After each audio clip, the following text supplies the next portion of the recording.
안녕하십니까, 유영선 목사입니다. 오늘 함께 나눌 말씀은 야고보서 3장 3절에서 12절까지 말씀입니다. 자, 야고보 사도는 믿음과 행함이 결코 분리될 수 없다는 이야기를 하던 중에 그 실제적인 예로서 말에 대해서 설명을 하고 있습니다.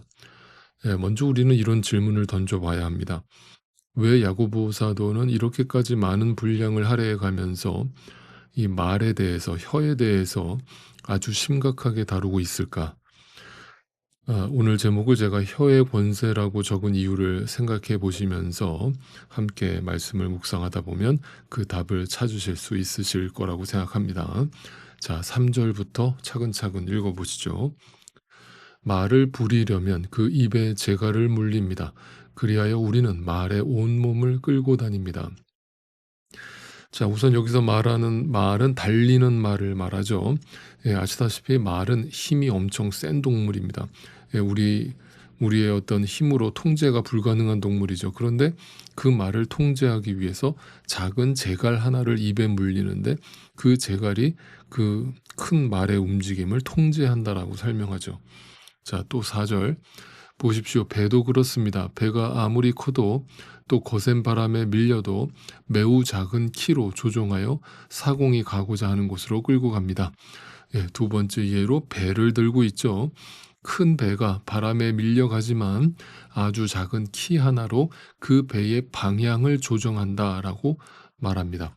또 5절 이와 같이 혀도 몸의 작은 지체이지만 엄청난 일을 할 수 있다고 자랑을 합니다. 보십시오. 아주 작은 불이 굉장히 큰 숲을 태웁니다. 자, 여기서 중요한 포인트가 뭐예요? 결국 이 말이라고 하는 것은 크기가 아니라 방향을 결정하는 힘이다라고 말하죠. 쉽게 말해서 말 한마디로 사람을 죽일 수도 있고 살릴 수도 있다는 말을 하고 있죠. 그만큼 이 혀의 권세가 엄청나다는 것을 말하고 있는 것입니다. 자, 6절. 그런데 혀는 불이요. 혀는 불의의 세계입니다. 혀는 우리 몸의 한 지체이지만 온 몸을 더럽히며 인생의 수레바퀴에 불을 지르고 결국에는 혀도 게헨나는 지옥을 말하죠. 그 지옥의 불에 타버립니다. 자, 그런데 우리가 주의해야 될 점은 이 말씀이 단순하게 말이라고 하는 것이 엄청난 파워를 가지고 있으니까 자나깨나 말 조심하고 살아라 이런 이야기를 하는 게 아닙니다. 만약 그렇다면 성경이 또 윤리도덕책으로 끝나버린다고요. 여러분 생각을 좀 해보세요.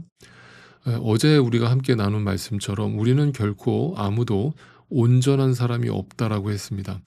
여러분 우리가 온전하지 않다라고 하는 것은 오늘도 말에 실수가 있다는 뜻이고 그 말에 실수가 있다는 것은 우리의 말과 행동이 일치하지 않는다는 뜻이에요. 그거는 어떤 사람만 그런 게 아니라 우리 모두가 그렇다는 겁니다. 즉 인간이 자기 마음 먹은 대로 이 혀를 다스릴 수 없다는 것이 자신의 의지로 통제할 수 있는 것이 아니라는 것을 이야기하고 있는 거예요. 자, 그래서 7절, 8절이 이렇게 설명됩니다. 들짐승과 새와 기는 짐승과 바다의 생물들은 어떤 종류든지 모두 사람이 길들이고 있으며 길들여 놓았습니다. 그러나 사람의 혀를 길들일 수 있는 사람은 아무도 없습니다. 혀는 걷잡을 수 없는 악이며 죽음에 이르게 하는 도구로 가득 차 있습니다. 분명히 말하죠. 혀를 다스릴 수 있는 사람이 아무도 없다. 왜냐하면 혀는 걷잡을 수 없는 악이고 죽음에 이르게 하는 도구로 가득 차 있다. 이렇게 말해요. 이 말이 무슨 말인가 하면 우리 인간의 본성의 문제라는 것을 이야기하고 있는 거예요. 다시 말하면 우리가 말에 실수가 없이 살려고 한다면 우리의 본성을 바꿔야 한다는 말이 되는 것인데 우리의 본성은 죽을 때까지 바꿀 수 없다는 이야기를 하는 겁니다.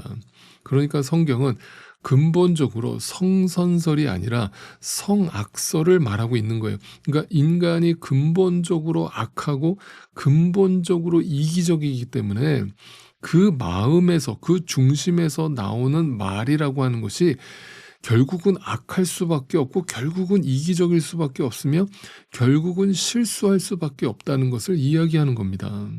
그래서 과거 우리나라 그 유교 사상에서는 그래서 가능하면 말을 하지 말라라고 처방전을 내놓았던 거예요. 왜요? 말을 하면 입만 열었다 하면 실수투성인 게 우리이기 때문에 차라리 말을 하지 말라라고 가르쳤던 겁니다. 여러분 그런데 어떻게 사람이 말을 안 하고 삽니까? 그런데 여러분 더 충격적인 게 이게 지금 믿지 않는 사람들의 이야기를 하고 있는 게 아니라는 거예요. 우리 예수를 믿는 자들도 여전히 예외가 아니라는 것을 이야기하고 있는 겁니다. 네, 그러니까 충격적이죠. 예수를 믿었는데 우리의 말이 달라지지 않는다는 거예요. 자, 9절, 10절을 보세요. 우리는 이 혀로 주님이신 아버지를 찬양하기도 하고 또 이 혀로 하나님의 형상대로 지음받은 사람들을 저주하기도 합니다. 또 같은 입에서 찬양도 나오고 저주도 나옵니다. 나의 형제자매 여러분 이렇게 해서는 안 됩니다. 자 보세요. 형제자매 여러분 이렇게 해서는 안 됩니다. 라고 호소를 하는데 이게 얼마나 처절한 부탁입니까? 그런데 이 부탁 속에는 그럴 수밖에 없는 야고보 사도 자기 자신과 우리 자신을 포함한 한탄이 포함되어 있는 것이지 여러분 그렇게 살면 안 됩니다라고 하는 어떤 윤리적 강령을 선포하고 있는 말이 아니에요. 그러니까 여러분 잘 이해하세요. 지금 야고보 사도는 어떤 말의 윤리적 강령을 제시하고 혀의 문제점과 이 말의 폐단을 지적하고 있는 게 아닙니다. 그러니까 여러분 침묵하세요라고 어떤 유교적인 사상을 우리한테 가르치고 있는 게 아니에요. 바로 우리라고 하는 인간이 예수를 믿었음에도 본질적으로 변하지 않고 본질적으로 달라지지 않는 그러한 인간의 부패한 마음을 고발하고 있는 거예요. 우리 자신을 들여다보라는 겁니다. 우리의 입술을 오늘도 관찰해 보라는 거예요. 나라는 존재가 어떤 존재인지. 자, 그래서 11절, 12절이 이렇게 끝이 나는 거예요. 샘이 한 구멍에서 단물과 쓴물을 낼 수 있겠습니까? 나의 형제자매 여러분, 무화과 나무가 올리브 열매를 맺거나 포도나무가 무화과 열매를 맺을 수 있겠습니까? 마찬가지로 짠 샘은 단물을 낼 수 없습니다. 여기서 중요한 포인트가 뭐예요? 열매잖아요. 열매. 지금 우리가 주일날 갈라디아서도 함께 묵상하고 있습니다만 그 갈라디아서의 내용이나 지금 야고보서의 내용이 지금 다른 이야기가 아니에요. 같은 이야기를 하고 있는 겁니다. 결국은 열매를 말하고자 하는 것인데 그 열매가 우리 인간의 어떤 행함이나 의지나 노력으로 만들어낼 수 있는 그런 열매가 아니라는 이야기를 하고 있는 거예요. 아무리 뭐 여러분이 침묵을 하고 뭐 말에 입술에다 재갈을 물리고 별짓을 다 해도 우리는 입만 열면 실수할 수밖에 없고 누군가를 죽이는 말이 나올 수밖에 없는 존재다. 그런데 우리에게 어떤 열매를 기대하느냐? 그 열매가 우리에게 맺히려면 우리 안에 무언가가 심겨져야 되는데 무엇은 씨앗이 우리에게 떨어져 있어야 되는데 그 씨앗이 뭐예요? 하나님의 말씀.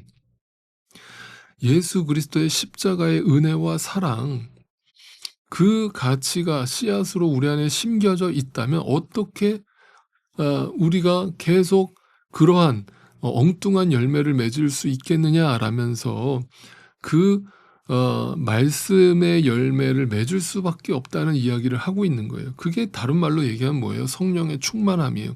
성령의 다스림. 성령의 다스림과 성령의 충만함이라는 것은 말씀의 다스림이란 말이에요. 그 말씀의 다스림이라고 하는 것은 그 말씀 속에 있는 하나님의 뜻, 하나님의 본질, 그게 뭐야? 하나님의 사랑, 하나님의 은혜, 하나님의 긍휼, 하나님의 자비하심.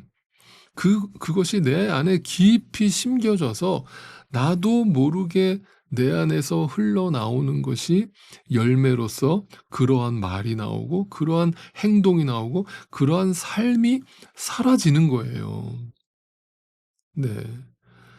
네, 이것이 열매입니다. 그래서 오늘도 우리는 이렇게 기도할 수밖에 없는 것이에요. 주님, 저는 결코 제 힘으로 제 혀를 다스릴 수 있는 그런 존재가 아닙니다. 저는 악한 존재입니다. 그러나 내 안에 계신 성령 하나님께서 오늘도 말씀으로 나를 다스려 주시고 제 입술을 붙들어 주십시오. 그래서 오늘도 제 입술을 통하여 사람을 죽이는 말이 아니라 사람을 살리는 말이 나오게 해 주시고 제 모든 말이 하나님께 영광이 되도록 주님이 기뻐하시는 열매를 맺게 해 주십시오. 라고 기도할 수밖에 없는 것입니다. 아멘.